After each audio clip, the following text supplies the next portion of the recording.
Ребят, всем привет! Меня зовут Ева Лехтер. Я вас приветствую на своем канале. И для вас делаю обзор новой колоды. Давно меня запрашивали уже показать вам что-то новенькое, что-то интересное. Я не могу сказать, что эта колода прям совсем новая, так как релиз ее был 15 июня этого года. Но знаю, что не все еще ее видели, не все с ней работали. Итак, колода у нас издательство Idea и Design Works. Это у нас Штаты. Покажу вам изначально коробочку, чтобы вы могли посмотреть. Как вы уже поняли, наверное, из названия, колода у нас называется «Красота ужаса». Она на самом деле представлена в двух вариантах. Почему в двух? Первое – это ужас, это как бы твой страх, твое будущее. И вторая – это цвет, твоя судьба.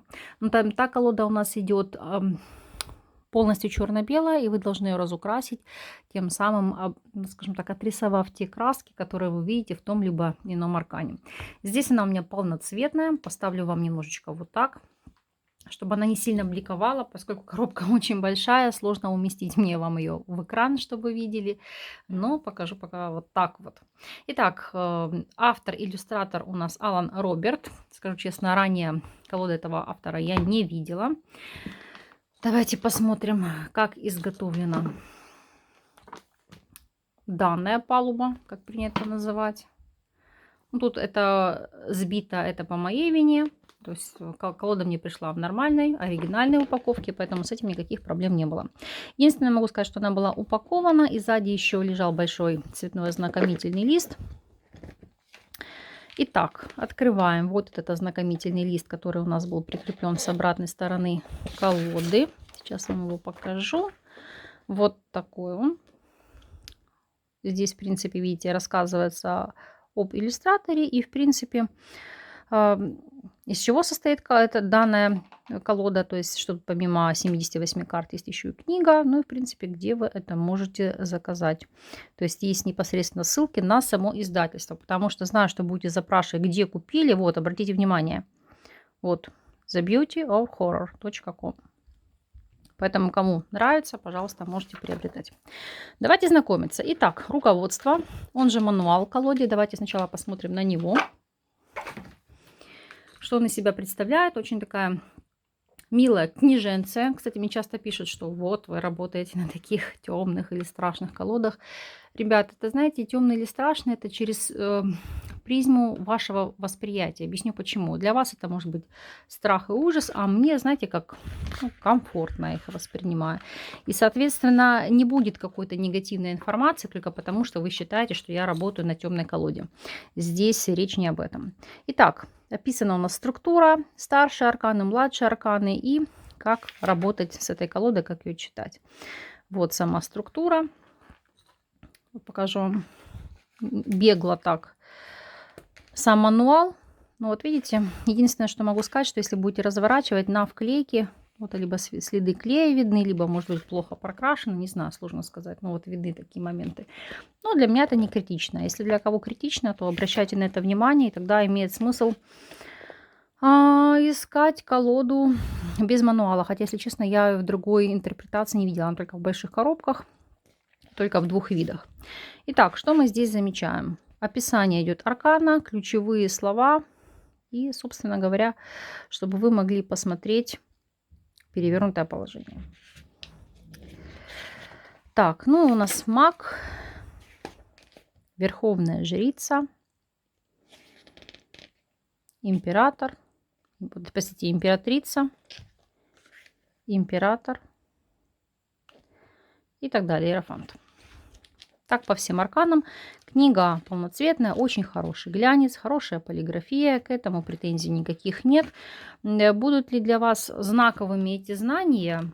Ну, тут вряд ли что-то подчеркнете, разве что, знаете, какие-то детали, которые относятся к прорисовке. То есть почему именно так, а не иначе. Ну и в конце непосредственно советы, рекомендации относительно, как работать с колодой, как читать карты. Но здесь стандартный расклад на 3 аркана. Прошлое, настоящее, будущее. То есть как интерпретировать. Ну и кельтский крест. Я думаю, только ленивый его не знает. И что здесь еще? Ну, реклама этой колоды, вот где необходимо раскрасить. Кстати, видите, я была права, это все-таки клей. Видите, как отходит? Вот, смотрите, как проклейка пошла. Хотя я всегда очень бережно с книгами отношусь, литература с любой. Поэтому весь такой неприятный здесь казус. Но в остальном нареканий нет. Так, ну давайте смотреть непосредственно колоду. Шелковая лента, при помощи которой вы можете извлекать карты. Кто-то этим пользуется, кто-то нет. Ну и начнем с главных таких вот моментов. Первое, на что хотела бы обратить ваше внимание, рубашка. Вот для меня она почему-то, знаете, несмотря на то, что тут нарисованы... И здесь непосредственно такая вот у нас женщина-гадалка в страшной ипостаси. Но тем не менее, она все равно для меня какая-то миленькая. Я понимаю, что каждому свое, но тем не менее какого-то отторжения она мне не вызывает. В чем плюс, в чем минус? Для кого-то значимо, для кого-то нет. Но колода, как вы видите, с односторонней рубашкой. То есть, когда вы будете работать с прямыми и перевернутыми, ну, вы, конечно же, будете видеть, в каком положении у вас аркан. Давайте смотреть на саму колоду, чтобы вы видели. То есть размер карт у нас стандартный. А здесь изогнуто не потому, что здесь был какой-то там брак. Это я, когда уже знакомилась, немножко погнула. То есть претензий к самой колоде нет. Идеальная вырубка, ничего не кошлатится, ничего не осыпается. То есть все замечательно. Сейчас покажу вам толщину аркана, насколько это будет возможно. Но карты легко поддаются деформации. Вот изогнуты почему? Потому что, ну, я там с ними работала. На что похоже? Вот если у кого есть колода «Игра престолов», такое же качество. Я не знаю, насколько вам видно. Вот так смотрите, как будто идет матовая ламинация, да? Но в чем здесь нюанс? Знаете, такое ощущение, как клеенка. То есть не обычная ламинация, которую вы видите в других колодах, а вот как будто она какая-то клеенчатая. Вот кто помнит бабушкины совдеповские клеенки? Вот такого качества эти колоды. Но мне очень нравится. То есть в плане тасовки никаких проблем нет, никаких замечаний. То есть все идеально, карты просто отскакивают от рук. Поэтому действительно мне очень нравится. Так, ну это схватила первую попавшуюся, которая у меня была на дне колоды. Давайте смотреть в целом. Ну, я думаю, так, если вы будете видеть, так оно, конечно же, бликует. Не знаю, насколько будет удобно в раскладах вам работать непосредственно на видео. Но вот когда вы смотрите так, вообще никаких проблем нет. И, знаете, нет отпечатков пальцев, либо еще каких-то моментов. То есть вот это мне в этой колоде нравится. Давайте знакомиться. Итак, наш сказочный дурак. Блин, ну, я не знаю, кому ужас, мне они почему-то мимишные. Колода соответствует традиции Уэйта. Понятно, что здесь подано несколько иной оракульной интерпретации, но мне очень нравится. Такая очень интересная, очень живая. Не для всех эта колода будет подходящей, это однозначно, в этом можете не сомневаться. Здесь, знаете, кому заходит по энергетике, кому нет. Я изначально не то, что не обратила на нее свой взор, ну, как бы посмотрела, почему-то сразу меня не зацепила. А потом увидела в каком-то обзоре, я думаю, блин, прикольная, хочется взять, нужно брать. Ну, кто любит готику, все, что связано с вампирскими тематиками. Кто любит темные колоды, то есть однозначно это будет такое удачное пополнение в вашу копилку. И смотрите, какой здесь интересный аркан влюбленный. Вот идет кисть, сердечко, такая милота, видите. Искушение, безусловно, присутствует, выборы присутствуют, но все-таки, видите, первооснова такая любовь. А колесница какая, ну это же вообще, понимаете, это же вообще, это просто потрясающе. Не знаю, она меня больше вызывает какого-то сарказма. Для меня она с юморком. Конечно же, у каждого она будет работать по-разному, кому-то зайдет, кому-то нет, но равнодушными она вас не оставит. Мне очень нравится в ней подача, краски, вот как по мне, они яркие, но в то же время не отвлекающие, потому что, знаете, есть колоды, которые пестрят очень сильно цветовой гаммой и вызывают отторжение. Здесь такого я не ощущаю. То есть тут вот при работе с ней, когда начала с ней взаимодействовать, наоборот, она у меня вызывает какие-то даже вот подпитку. То есть не вижу, вот знаете, у некоторых колод есть отток энергетики. Здесь энергетика, наоборот, положительно, она сохраняется. И смотрите, какая вот идея, какая концепция аркана смерть. Да, вот как вопросы перерождения. Умираем и возрождаемся наново. Тут череп такой вот. Блин, вообще потрясающе сделано. Алан Роберт, конечно, в этом плане очень талантливый художник. Дьявол. Башня. Сейчас по таким ракурсам интересным. Обычно мы видим как-то сбоку или сверху, а вот снизу. Звезда, конечно. Женщина-мечта. Ну, своеобразная такая барышня. Вот оборотень воет на луну. Солнце. И вот видите, обратите внимание, здесь изображена девочка. Например, если вы будете смотреть на вопросы зачатия, то это будет рождение, здесь будет девочка. Суд. Зомби восстали. Мир. Смотрите, как здесь изображены эти символы. Классно. Вот она вроде бы темная, но с другой стороны какая-то добрая, что ли, светлая. Не знаю, я же говорю, напишите свое восприятие, как вы видите, как вы чувствуете. Но мне нравится. Хочу сделать на ней расклады недельные, посмотреть, как получится потом по факту. И вот что, смотрите, здесь, вот по четверке кубков мне понравилось. Обратите внимание, дерево зевает. Это говорит о том, что кто-то, кто находится рядом с вами, очень сильно вампирит от вас энергию. Это прямое указание.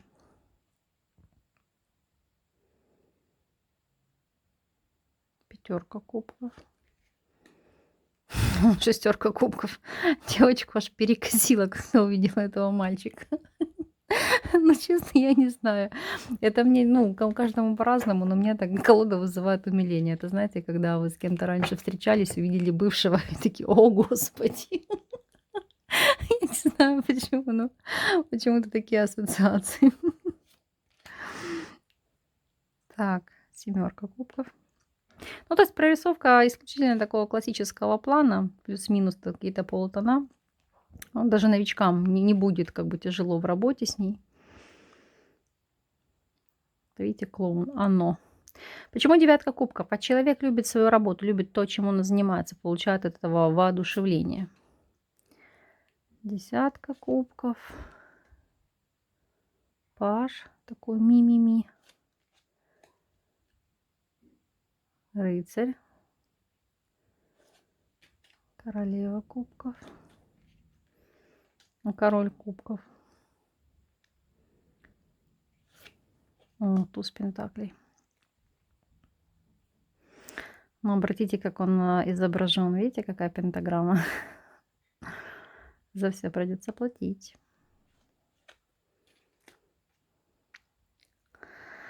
Так, двойка пентаклей – это метание, это выбор. Тройка пентаклей – ну, это как целенаправленно двигаться в каком-то направлении. Четверка пентаклей – мы сохраняем стабильность. Тут не двигаться. Держаться за то, что вы уже имеете. Ну, пятерка пентаклей. Карта кризиса. Все замерло, все замерзло. Шестерка пентаклей.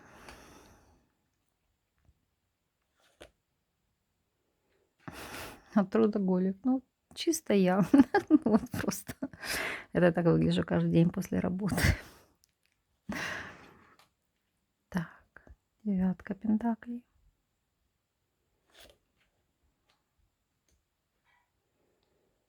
А вот здесь, смотрите, десятка пентаклей. Хоть вроде бы как бы человек инвалид, но вот есть, да, поддержка. Есть родовое гнездо. То есть ты не один, ты всегда имеешь кого-то рядом, кто тебя поддерживает.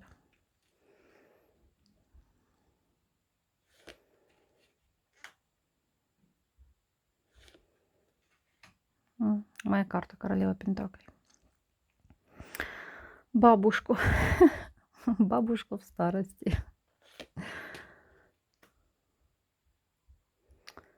Король Пентаклей, конечно. Знаете, как одновременно и отвратен, так какое-то отторжение вызывает, но в то же время как бы притягивает внимание.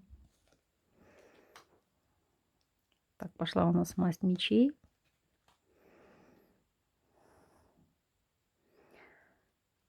То знаете, как сделаю вид, но ничего, что ничего не вижу, но я скажу все, что я думаю. Тройка мечей очень красивая в этой колоде. От нее прям вот веет какой-то энергетикой, объяснить не могу. Ну, блин, она невероятная. Наверное, одна из, в плане прорисовки тройки мечей, которая меня вот так вот зацепила. Очень такая интересная.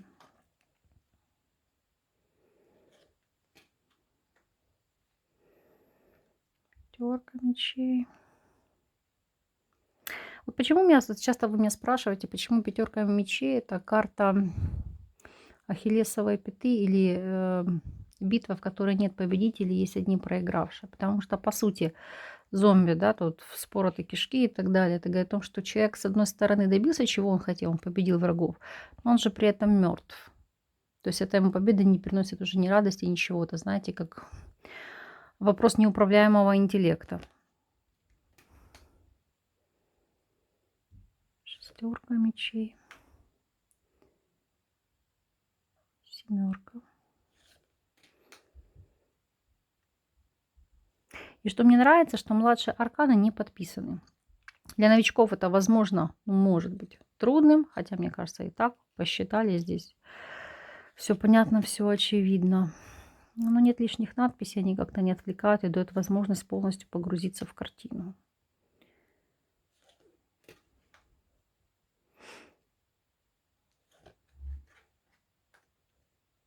Всадник без головы.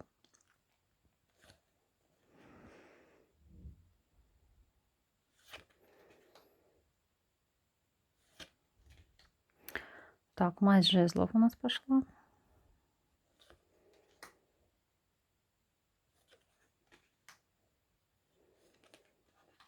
Здесь только на четверке жезла в виде пляшет один, видимо, и самому комфортно. Кстати, вот здесь по прорисовке, я не знаю почему, но вот у меня так эта колода работает. Эта карта мне указывает на гостевой брак. А что такое гостевой брак? Это когда ваш партнер или партнерша приезжает к вам жить исключительно там на выходные, либо на какие-то определенные оговоренные дни. А вы все остальное свое время вот в свободном таком одиночестве наслаждаетесь, кайфуете. То есть вам комфортен такой образ жизни, такая подача. Пятерка жезлов, шестерка жезлов. Видите, семерка жезлов отстаивает свою территорию.